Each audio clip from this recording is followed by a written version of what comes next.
You understand that California law requires you to give them the itemized list after 21 days, correct? That's all right, correct. So from now on, you will do that? Absolutely. Okay. You also understand, I hope, that for any item over $250, you're required to provide an actual invoice. Which Are you aware of that? Yes. How many invoices did you provide them? I sent that via certified mail to her on the 27th. There was one that was not printed out. I don't know why. Did you receive invoices with the itemized list? No, all I received was a letter on the 26th stating, she emailed me stating that this is why I wasn't getting my deposit back, and every single thing and the amount that it took to fix it. Yeah. Okay. Who did the work referenced in the bill that was provided on page 51, I believe? The one for $1,475. Who did that work? Maria, the $1,475? Yeah. Yes. And then I have Maria, the same person installs doors and fixes air conditioners? He's a handyman. He's a handyman. He. So it's Mario who does the work. It's a husband and wife. And so anyway, the Zelle payments that were sent to Maria. That's why they say that. And I have the printouts, which I had submitted as well as evidence, but I don't know why they were not. Okay, so the same person repairs air conditioners and doors? Yes. Interesting. When the handyman came, he said it was over 100 degrees in my house for like almost a whole month.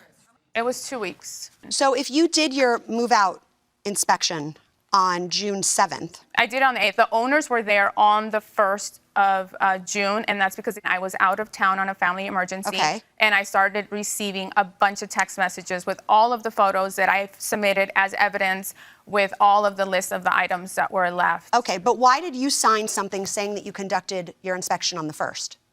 This is your pre-move-out inspection statement, which signed by you. Yes. And it says you conducted the full inspection on the 1st of June. When you Yeah, did no, not. I did not do it. I did it on the 8th. Because that's when I returned from being out of town. I don't know if And you said that they were present for the inspection. No, I have a transaction coordinator who helps me fill out some of the forms. And again, I was out of town on a family I wouldn't emergency. sign anything that person prepares anymore. I mean, they're having you sign your name to things that are false. I mean, I did do the walkthrough. I It was understand, just not but, on that day. But that's a critical part of the walkthrough, is whether the tenants are there. And so to misrepresent that it was done the day after they vacated and that they were there, it feels very misleading, because it suggests that the move-out inspection was something different than it actually was. Good. You good? Yeah. All right. Thank you very much. We'll excuse you while we deliberate in this matter. Mr. and Mrs. Ramirez, Ms. Michelle, we have deliberated, reviewed the evidence, and reached a unanimous verdict. We looked at all of the evidence. You couldn't substantiate some of the deductions. Just because you didn't have the evidence doesn't necessarily mean it wasn't true, but we didn't have before and after photographs or receipts for some of them. For others we did. I think you acknowledge there was some damage.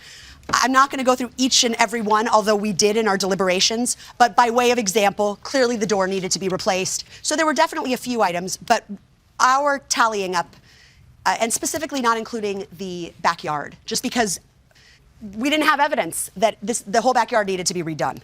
So I would say in the future, just really get your before and after photographs so that it's all there for us. At the end of the day, we found that the appropriate repairs totaled $1,740. Your security deposit was $3,500. Therefore, you should have received back $1,760. That's where we end up. The verdict is in favor of the plaintiff in the amount of $1,760, and we wish you all the best.